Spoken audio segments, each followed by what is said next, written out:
This is Limelight America. Here's your host, Michael Drew Shaw. Thank you, Lynette, and welcome to Limelight America, where we present one-on-one personal conversations with interesting people from all walks of life. These up-close encounters with people of the fascinating and inspiring kind include business, entertainment, sports, and artistic entrepreneurs, scholars, role models, and philanthropists who impact the quality of life for us all. We're talking with Thaddeus Warrow, the author of Radicals and Visionaries. What inspired you to write this book? Initially, my editor, Marla Markham, came to me with this idea about doing a millennium book about the entrepreneurs of the 20th century. I jumped at the chance because, in my opinion, the 20th century was the golden age of the entrepreneur. Dealing with such a broad space of time, how did you make your selections? It was actually a group effort. Marla Markham, again, my editor, Riva Lisansky, the editor-in-chief of Entrepreneur Magazine, and myself each put together our own lists and then compared them. From our group lists, we came up with our final list of entrepreneurs. What we were looking for was to get as broad a range of entrepreneurs as possible. We didn't just want the typical business or technology entrepreneurs. We also wanted the entrepreneurs involved in entertainment and the cultural aspects of the 20th century. Okay, so now you've got your A list. How did you orchestrate your research from that point on? I spent a lot of time in the library and a lot of time on the internet. I researched books, magazines, newspapers, anything I could get my hands on from third-party sources. I also contacted the companies that these entrepreneurs founded and got any information I could from their historians, if they had them, from their archives, and any biographies that they had created. Did you ever meet or talk with any of the entrepreneurs you profiled? I talked with several, not as many as I would like to because of the sheer volume of the book. It was very difficult, and of course these are very difficult people to get in touch with because they're time constraints. But I did get a chance to talk to Bill Gates and Steve Jobs, both of whom I found very fascinating and pretty much from the opposite ends of the spectrum. I also spoke with Lillian Vernon, and I spoke with Ruth Handler of Mattel. I have to believe you have a couple of favorites. Who were they and why? Certainly, I had quite a few favorites. First off, I would have to say Henry Ford. In my opinion, he is the most important entrepreneur of the 20th century. His innovation in mass production, being able to create an automobile that everyone could afford, basically turned our country from a rural country into an urban country. I also am pretty fond of Desi Arnaz and Lucille Ball. You know, growing up seeing I Love Lucy, I always considered Lucy to be a brilliant comedian and Desi just her straight man. But as I researched it, I found out that Desi was not only an excellent businessman, but he was quite an innovator. Many of the techniques that are currently being used, and probably will continue to be used, in the filming of sitcoms and other TV programs were actually first created by Desi Arnaz. Thaddeus, how would you compare today's entrepreneurs with earlier ones? I think they're pretty much the same. I think it's the world that they live in that has changed so much. Throughout the 19th century and into the early 20th century, the word entrepreneur actually had a negative connotation. A lot of people thought that an entrepreneur was just somebody who didn't want to get a real job. Because of the stigma attached to it, it was much harder for these people to get started. It's much harder to get the kind of funding, the capital, and support that later entrepreneurs in the later half of the 20th century were able to find through their white knights and their venture capitalists. I'm curious, did you find something that was sort of a bond or sameness among the early entrepreneurs and our more contemporary ones? I found quite a few similar characteristics. Probably first and foremost was stubbornness. I mean, these are people who just would not give up, no matter how badly things turned out or how much difficulty they faced. The other thing, I think, is a firm, unshakable belief in their vision. These people knew where they wanted to be, they believed it would work, and they were willing to do anything to get there. Henry Ford is a good example. You know, he had 5 failed automobile companies before he succeeded with Ford Motor Company, and he was 41 years old at the time. Okay, final question. Do you think anybody can be a successful entrepreneur if they put their mind to it? Or, in your opinion, does it take a special talent? You know, before I wrote the book, I did think that anybody could be an entrepreneur. After writing the book and conducting my research, my opinion of that changed. I really don't think that anybody can be an entrepreneur. I'm not sure if it takes any special talent, but I am sure that it takes a special type of personality. You really have to be able to be willing to struggle to get what you want. And I just don't think that everybody is able to do that. Everybody has that strength of personality.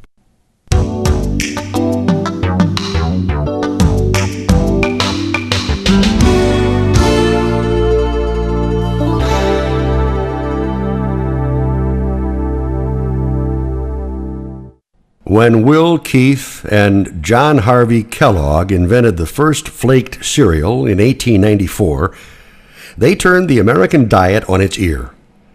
Before long, the Kellogg name was gracing breakfast tables across the country. But behind the name lies a fascinating story of two very, very different brothers. One, an eccentric doctor. The other, a sober businessman, whose sibling rivalry ranks up there with that of Cain and Abel. Will Keith Kellogg was born in Battle Creek, Michigan, in April 1860. His father, John Kellogg, a successful broom maker and staunch Seventh-day Adventist, believed Christ's second coming was imminent, and therefore placed little emphasis on education.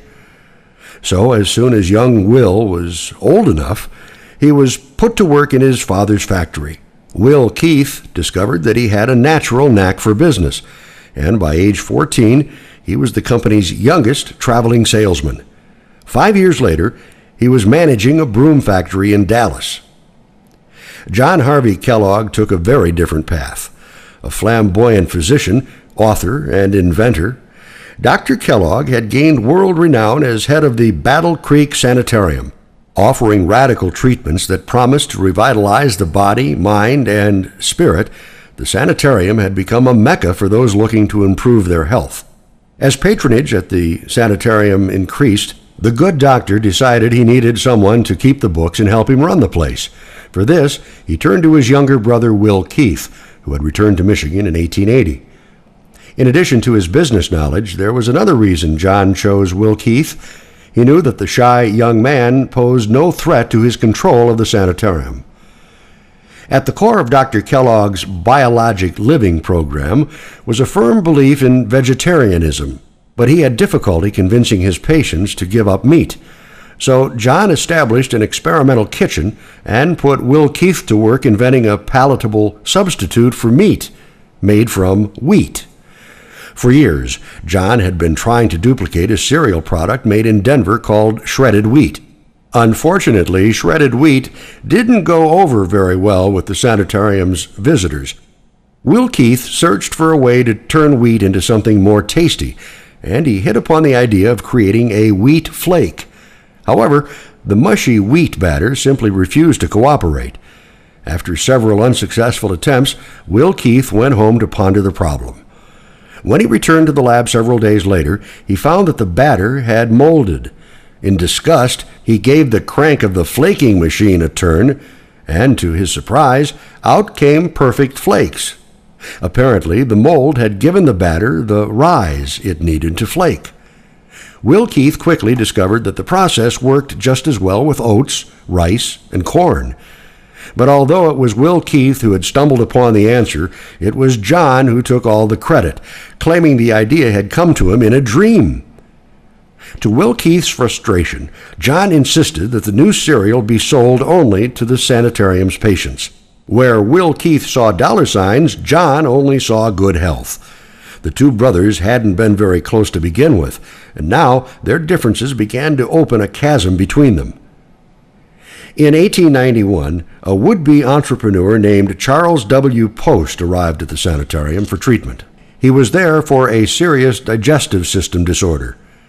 Post saw a potential gold mine in the products being created at the sanitarium's experimental kitchen, and became particularly fascinated with the Kellogg's attempts to create a coffee substitute made from cereal.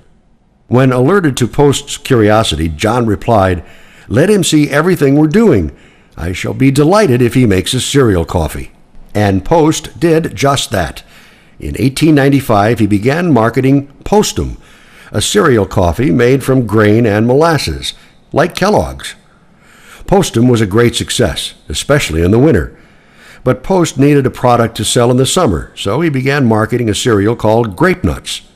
By 1901, Post had made his first million. Post-success rankled Will Keith, who hated the idea of an upstart Texan getting rich on the sanitarium's creation. After several unsuccessful attempts to get his brother to sell the sanitarium's cornflakes commercially, Will Keith decided to strike out on his own. Looking for a way to make the cornflakes taste better, he added malt flavoring to the recipe. When Dr. Kellogg, who promoted a sugar-free diet, found out, he was furious. But Will Keith didn't care. He was sure he'd found the formula for his success, and in 1906 he separated from his brother and formed the Battle Creek Toasted Cornflake Company. The business acumen Will Keith had displayed in his youth reemerged, and by 1910 he was a $1 million business. Will Keith's success infuriated John, who resented the commercialization of his creation and name. In retaliation, Dr. Kellogg changed the name of his company to Kellogg Food Company. In turn, Will Keith changed his company to Kellogg Toasted Cornflake Company. And to differentiate his flakes from those of his brother and other competitors, he added his signature to every box along with the slogan, "Beware of imitations, none genuine without this signature." It marked the beginning of what would become a decade-long court battle over who owned the Kellogg name. In 1910, Will Keith sued John. Then, in 1916, John sued Will Keith. Finally, the Battle of Bran, as it was known, reached the Michigan Supreme Court, which granted the younger brother the right to sell cereal under the Kellogg name. Defeated, John moved to Florida and rapidly faded into obscurity. Finally emerging from his brother's shadow, Will Keith quickly became a dominant figure in American business. A true marketing genius, he began giving away free samples of his cereal, which caused sales to explode. By the 1920s, Kellogg Company led the pack in what had become a multi-million-dollar industry. Throughout the years of Will Keith's growing success, he had not seen or spoken to his older brother. But when he heard reports of John's increasingly eccentric behavior, he traveled to Florida to check on his brother's condition. Will Keith was appalled to find that his brother was quickly losing touch with reality. John Harvey Kellogg died a year later, in 1943, at the age of 91. Before his death, he sent Will Keith a letter of reconciliation in which he apologized for his behavior. But Will Keith never saw it. He had become almost completely blind, and his protective staff never informed him of the letter. On his own deathbed in 1951, Will Keith was finally told about the letter. Struck that he had never known about his brother's change of heart, he sat up in bed and cried, "My goodness, why didn't someone tell me before this?" The Kellogg brothers' inability to collaborate drove them apart, but ironically, that's what allowed each to do what he did best. Today, the company that Will Keith Kellogg started nearly a century ago reigns as the #1 maker of ready-to-eat cereals. Okay, we haven't had a footnote for a while, so here's one. Flaked cereal isn't the only product invented by Will Keith and John Harvey Kellogg that regularly adorns kitchen tables across America. Included in the many different foods the Kellogg's experimental kitchen developed was a vegetarian health food called nut butter, a thick spread made from peanuts. Although the Kellogg's registered the first patent for it, they apparently never enforced it. You're listening to Limelight America. Guerrilla Marketing in 30 Days, the #1 best-selling marketing series of all time by J. Conrad Levinson and Al Lautenschlager. One dynamic blueprint to maximize profits and increase customers.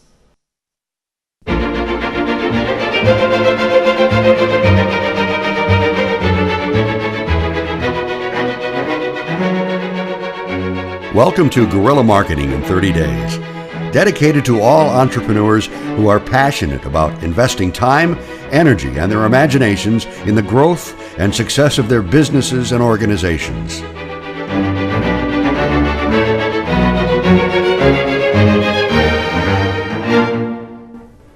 Have you ever wondered why you don't have all the clients or customers you need? Many times it's because you can't decide where to begin marketing. You aren't sure how to put the pieces together, or you can't stay motivated and focused. You're capable of doing many of the things required for effective marketing, but the real question is, will you? Guerrilla Marketing in 30 Days provides a starting point for your marketing and a focus and an accountability system. It provides you with in-depth knowledge of the tools, tips, and techniques that you'll need to effectively create an action plan. Marketing is manageable when you have help each step of the way and when you're provided with a well-structured process to follow. Winning and keeping customers is the result of effective marketing. It's the key to business survival, growth, and success. So let's get started with day one. A sensible marketing mindset starts with you, not the company, not the marketplace, and not the customers. Your goal is to be market ready. Tell yourself that. Convey it to the world. Just doing it is more than casual activity or just winging it. Energy, enthusiasm, and passion have to be present. In the spirit of guerrilla marketing, marketing is everything you do or say that your prospects and customers see and hear from you. This includes everyone you meet, from every vendor contact, every sign, every point of contact, and every communication. A guerrilla marketing mindset is thinking about this all of the time. The marketing mindset is dedicated to the idea that each person and every activity in a company or organization should be focused daily on the following question: how am I building awareness with my prospects and clients through our marketing? While all employees, including entrepreneurial owners, know what their job is, they might not be able to focus or even answer the question about their mindset, and in particular, their marketing mindset. Running a business is more than manufacturing products or delivering cost-effective services. We've all heard it before: nothing happens until something gets sold. Furthermore, you can't sell a product or service no one knows about. Thinking like a marketeer all the time ensures that never happens. This should be your mindset from the first of these 30 days to the very last and beyond. This mindset must carry through in all that you do, in all that you aspire to achieve, in all your guerrilla successes, all the way to the bank. A marketing mindset isn't just thinking about your brochures, your signs, messages, or packaging. It's the way you think about how all these activities and other things work together to achieve your marketing goals. It's about tying all your activity to the mission statement of your company or organization. It is understanding your target market, who will buy from you, and why. It is the measurement of your plan, and it is about relationships with customers and prospects. Your marketing mindset is your marketing habit for the next 30 days. You will need to think about marketing all the time. Think about your marketing in the same way you think about paying your bills. You pay them routinely every month without giving them much thought. Your marketing can be compared to your breathing. You can't live very long on just a single breath. It takes many breaths, one right after another. Marketing works the same way. You won't attract new customers or new business with one marketing initiative. You keep breathing to stay alive. You continue marketing to make more trips to the bank. If you're making a list of the top 3 things that would make your business a success today, marketing should be at the top of that list. Pure and simple. If people don't know about you, your products, or your services, they can't buy from you. Marketing skills can be learned. The first step in acquiring the skills is to develop a sensible attitude toward marketing, an attitude based on your beliefs, because what we believe determines how we behave.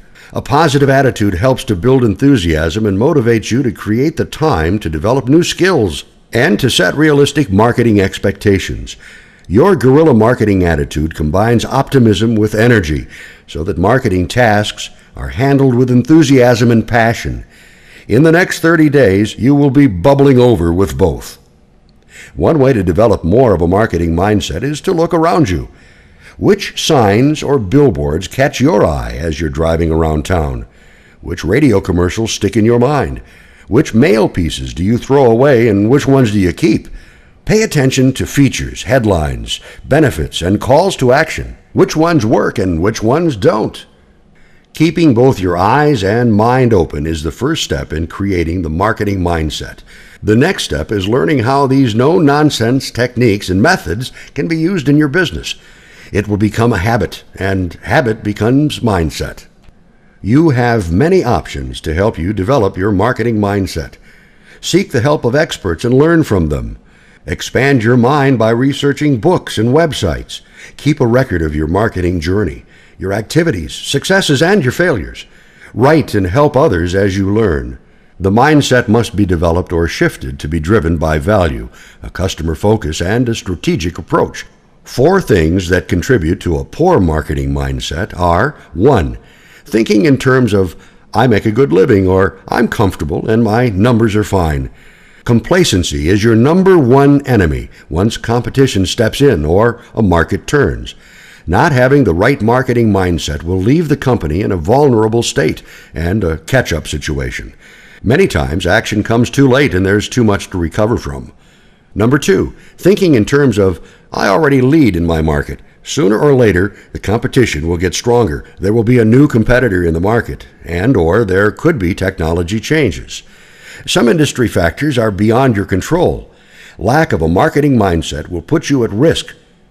Number 3, thinking in terms of, I concentrate on the financials. Marketing belongs to the marketing department.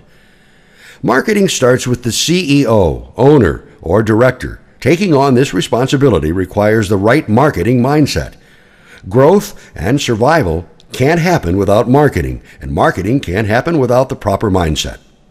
And 4, lacking a competitive spirit, not having a killer instinct, and not playing to win. Vince Lombardi said that winning is not everything, it is the only thing. The same goes for marketing. Marketing's not a hobby. It's put in place to win customers and business, and winning customers requires a winning marketing mindset. Preventing a poor marketing mindset is just as important as having a good one. The following 3 actionable solutions will help you develop your marketing mindset. 1. Continuous learning and improvement, especially with all the new changes in marketing. 2. Competitive marketing analysis. Who is doing what marketing and what seems to be working in your marketplace? And 3. Defining what business you're really in. Are you selling eyeglasses, or are you selling vision? Are you selling drill bits, or are you selling the holes? You can take 2 guerrilla marketing mindset tips to the bank. Number 1, know where you're going to do business. You can't be everything to everyone. In marketing, knowing where not to play is as important as knowing where to play. And 2, view marketing as an investment, not an expense. Talk with accountants, and they'll show you the line item on an income statement listing marketing as an expense. But what is the marketing mindset of this accountant? Spending $2,000 on a postcard campaign that generates $3,000 in business doesn't cost you anything. Marketing that is done wrong and doesn't work, that's an expense. Marketing does not consist of mini events that happen between orders.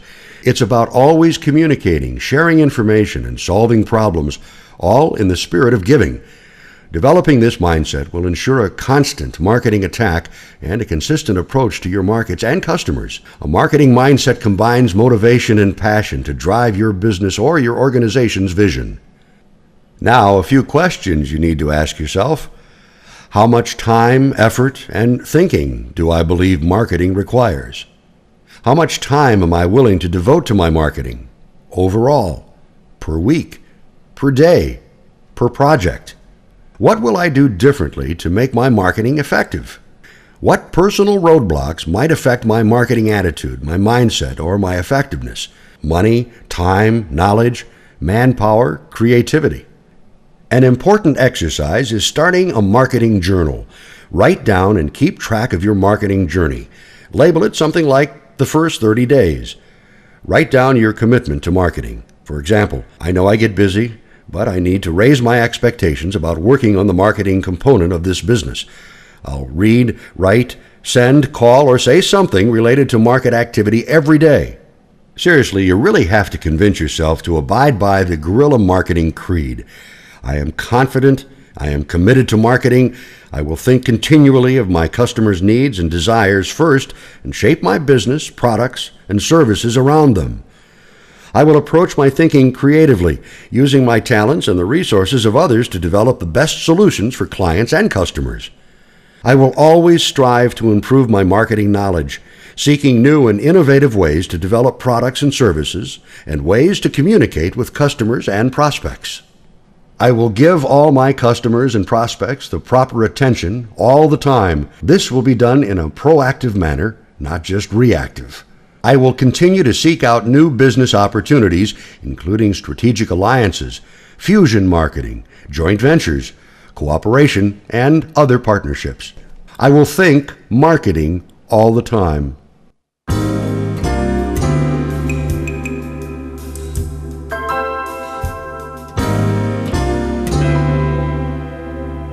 You're listening to Limelight America. Spaniard Don Bacardi landed in Cuba in 1830. He was 14 when he went to work at a wine shop. For years, he spent his spare time in the back room experimenting with different rum-making techniques. When he was 50 years old, he was ready to take a chance. With $3,000 that he'd saved over 36 years, he purchased a small distillery, which was destined to become the world's largest rum company. Finally on a roll, Don Bacardi's fortune soared when a part-time bartender added lime juice to Bacardi's rum and began serving the new drink to customers in a tiny Cuban hamlet called Daiquiri. The moral to this story is that it's never too late to take a chance on a good idea. After 21 years as a school teacher, the principal of Robinson, Illinois Elementary was familiar with children's fondness for candy. At age 45, the teacher turned entrepreneur opened a small soda and candy shop where he made a distinctive English toffee treat in the back room.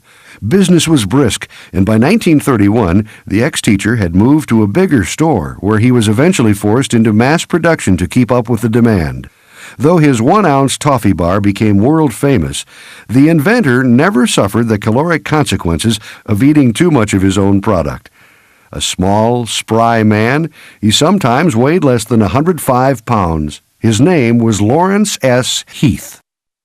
On a Wednesday night in October 1937, a man was escorted to a table in the Persian Room at New York's Plaza Hotel by Richard, the maitre d', who suggested capellini with red sauce. 7 years earlier, Richard's brother, a chef, had left the Plaza to start his own restaurant in Cleveland, where the recipe had become so popular, people were taking second orders home in jars. The man who came to dinner that night in New York was John Hartford, head of the great Atlantic and Pacific Tea Company. He was so impressed that within months, Chef Hector Boiardi's spaghetti with red sauce was on the shelf in every A&P store in America. And as they say, the rest is history. Ever play that game where you slide a quarter across the table and get a point if it hangs over the edge without falling off? Well, that pastime, born out of boredom, is essentially the same story as that of Matt Balick and Justin Lewis from Highland Park, Illinois, who took their game to market. These two 11-year-olds turned those little plastic thingamabobs that come in the middle of a pizza to keep the top of the box from smooshing down into the cheese into flippets, colorful tiddlywink-type toys that fly through the air when you press down on the top. Two Bored Boys is a real company, and proof that you can be an entrepreneur no matter how old you are.